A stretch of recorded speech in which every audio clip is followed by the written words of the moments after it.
চামড়ার দাম নিয়ে কারসাজি আর পরস্পরের দোষারোপের অভিযোগ ক্ষুদ্র ব্যবসায়ীদের। সরকার নির্ধারিত দামে আড়তদাররা চামড়া না কেনার কথাও বলছেন। নগদ অর্থের কারণে প্রয়োজনীয় সংখ্যক চামড়া সংগ্রহ করতে পারেনি বলে স্বীকার করেছে কাঁচা চামড়া ব্যবসায়ী সমিতি। এখন পর্যন্ত ৭০,০০০ পিস পশুর চামড়া সংগ্রহ হয়েছে বলে জানিয়েছেন ব্যবসায়ীরা। শরফুল আলমের রিপোর্ট।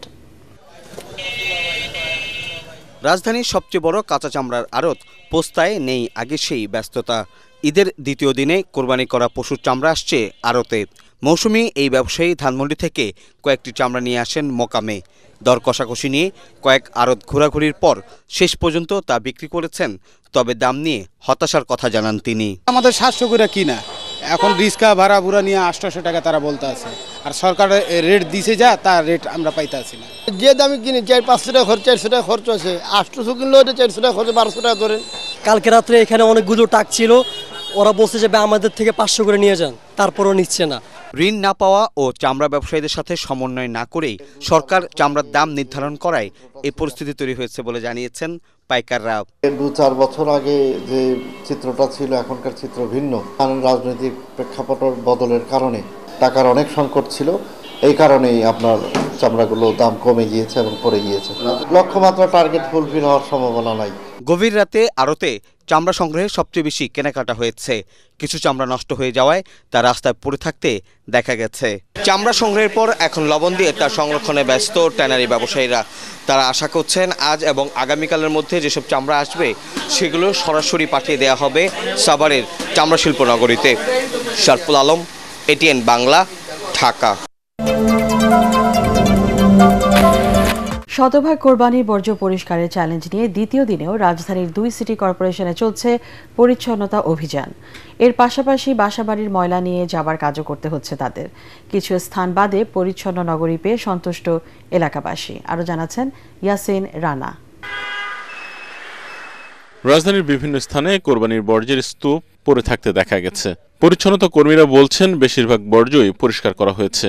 ঈদের দ্বিতীয় দিনেও কোরবানি দিচ্ছেন অনেকে, সেসবও দ্রুত পরিষ্কার করার কথা জানান পরিচ্ছন্নতা কর্মীরা।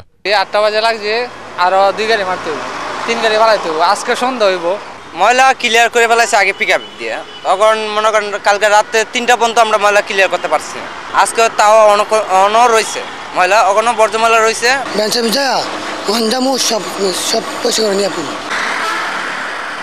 ঈদের একদিন পর সামান্য কিছু জায়গা বাদে পরিচ্ছন্ন হয়ে উঠেছে রাজধানী। এতে খুশি নগরবাসী। ময়লা গন্ধ, ওদের ভিতরে গন্ধ ধৈর্য ধরে, ওদের কোনো রোগ আলাদা দেয় না, কিন্তু ওদের বেতনটা কেউ দেয় না। আমাদের আফতাবনগরে পরিষ্কার পরিচ্ছন্ন ব্যবস্থাটা সোসাইটির পক্ষ থেকে খুব ভালো ব্যবস্থা নিয়েছে। বর্জ্য ব্যবস্থাটা আছে আলহামদুলিল্লাহ ভালো। ঢাকাকে পরিচ্ছন্ন নগরী হিসেবে গড়ে তুলতে সুযোগ সুবিধা বাড়ানোর দাবি পরিচ্ছন্নতা কর্মীদের। আমার কোনো ছুটি নেই, আমি আজ 30 বছর কাম করি, আমি ভোটার আইডেন্টিফিকেট করতে পারি নাই। ওই জায়গায় যে যাইয়া যে খারামু এই সময় নাই।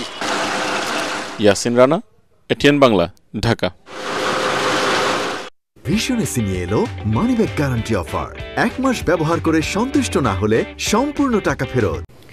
অন্তর্বর্তী সরকারের প্রধান উপদেষ্টা ডক্টর মোহাম্মদ ইউনূসের সঙ্গে সাক্ষাৎ চেয়ে চিঠি দিয়েছেন যুক্তরাজ্যের সাবেক সিটিমন্ত্রী টিউলিপ সিদ্দিক। যুক্তরাজ্যের সংবাদ মাধ্যম দ্য গার্ডিয়ানের এক প্রতিবেদনে এ তথ্য জানানো হয়েছে। চলতি সপ্তাহে তার লন্ডন সফরের সময় চলমান বিতর্ক নিয়ে আলোচনার সুযোগ চেয়েছেন টিউলিপ। এই সফরে ব্রিটেনের রাজা প্রিন্স চার্লস এবং প্রধানমন্ত্রী কিয়ার স্টারমারের সঙ্গে সাক্ষাৎ করবেন ডক্টর ইউনূস। চিঠিতে টিউলিপ লিখেছেন তিনি আশা করেন একটি বৈঠক ঢাকার দুর্নীতি দমন কমিশন প্রচারিত ভুল বোঝাবুঝি দূর করতে সাহায্য করবে। পাশাপাশি আরও কিছু গুরুত্বপূর্ণ বিষয় চিঠিতে উল্লেখ করেন তিনি। তবে টিউলিপ সিদ্দিকের কোনো চিঠি পাননি বলে জানিয়েছেন প্রধান উপদেষ্টার প্রেস সচিব শফিকুল আলম।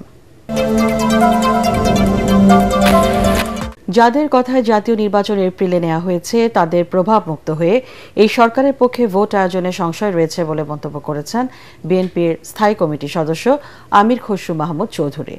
সকালে চট্টগ্রামে নিজ বাসভবনে নেতাকর্মীদের সাথে ঈদের শুভেচ্ছা বিনিময়কালে এ মন্তব্য করেন তিনি। এ সময় আমির খসরু বলেন, ইতোমধ্যে সংস্কার প্রক্রিয়া অনেক দূরে গিয়েছে, ফ্যাসিবাদের বিচার কার্যক্রমও শুরু হয়েছে।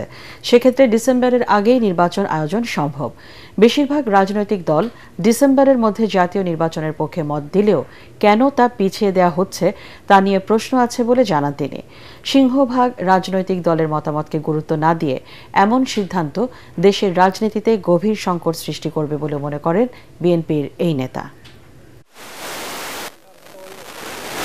যেখানে সিংহভাগ রাজনৈতিক দলগুলো ডিসেম্বরে চেয়েছে, তাহলে কার স্বার্থে এই নির্বাচনটা এপ্রিলে নিয়ে যাওয়া হয়েছে? আর এই লোকগুলোর স্বার্থ যদি অক্ষুণ্ণ থাকে, অব্যাহত থাকে, তাহলে তো আগামী নির্বাচন সুষ্ঠু নির্বাচন হবে কিনা বর্তমান সরকারের অধীনে, এটাও তো একটা প্রশ্ন থেকে যায়। রমজানের মাসে তো আমাদের পক্ষে নির্বাচনী কার্যক্রম করা একেবারেই সম্ভব না। সুতরাং উদ্দেশ্য মোটিভ নিয়ে অনেক প্রশ্ন এখন উঠে গেছে, আমাদেরকে দেখতে হবে। একটি সুন্দর ও সুষ্ঠু নির্বাচনের প্রত্যাশা করে জামায়াত ইসলাম। শহীদের রক্তের অমর্যাদা হয় এমন নির্বাচন দেখতে চান না দলটির আমির ডাক্তার শফিকুর রহমান। দুপুরে মৌলভীবাজারের কুলাউড়া পৌরসভা মিলনায়তনে পেশাজীবীদের সাথে মতবিনিময় সভায় এসব কথা বলেন তিনি। জামায়াতের আমির আরও বলেন, বাইরের কোনো দেশ বাংলাদেশে নির্বাচনে হস্তক্ষেপ করুক তা কাম্য নয়।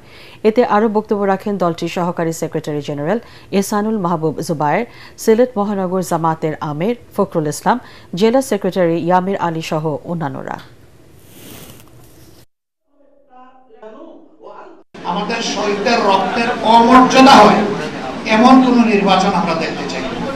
শহীদদের রক্তের মর্যাদা রক্ষা করে খুবই সুন্দর সুষ্ঠু একটা নির্বাচন আমরা প্রত্যাশা করি।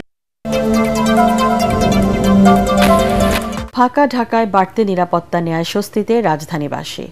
কোনো ধরনের অনাকাঙ্ক্ষিত ঘটনা না ঘটায় নির্বিঘ্নে ঈদের আনন্দ উপভোগ করছেন তারা। এদিকে রিকশা ও সিএনজি চালক সহ নিম্ন আয়ের মানুষেরা পড়েছেন বিপাকে। মনির হোসেন তপুর রিপোর্ট। সড়কে নেই মানুষের উপচে পড়া ভিড়, যানবাহনের সংখ্যাও তুলনামূলক কম। দ্রুত ছুটে চলছে যানবাহনগুলো। যানজট না থাকায় সবাই দ্রুতই পৌঁছাতে পারছেন গন্তব্যে। রাস্তাঘাট ফাঁকা আছে, খুবই আরামদায়ক, খুবই ভালো লাগতেছে। এরকম ঢাকা খুবই শান্তি লাগে আর কি, চলাফেরা সব দিকে মুভমেন্ট করে খুবই শান্তি পাচ্ছি। আল্লাহর রহমতে আমরা নিরাপদে ঢাকায় ঈদ কাটাতে পারছি, আলহামদুলিল্লাহ, আমাদের কোনো সমস্যা হয়নি। ঈদের ছুটিতে এই স্বস্তি থাকবে আরো কয়েকদিন। ভালো নিরাপত্তাই আছে, হ্যাঁ, কোনো গ্যাঞ্জাম নাই, সুন্দর লাগতেছে দেখতে। বাড়ি যাই না টাকার কারণে, রাস্তায় টিপ নাই, যে কি করবো তার। এই আজকে সকালবেলা বাড়ি 600 টাকা ভাড়া মারছি, জমা দেবো কি খাবো কি বাড়ির মোটামুটি। ফাঁকা ঢাকার বাসাবাড়ির নিরাপত্তায় নেওয়া হয়েছে বাড়তি নিরাপত্তা।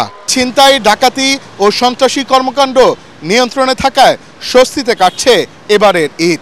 সেনাবাহিনীর সদস্যদের পাশাপাশি আইন শৃঙ্খলা বাহিনীর একাধিক ইউনিট মহানগরবাসীর নিরাপত্তার জন্য কাজ করছে। আর সাদা পোশাকে গোয়েন্দা নজরদারি অব্যাহত রেখেছে গোয়েন্দা পুলিশ। মনির হোসেন তপু, এটিএন বাংলা, ঢাকা।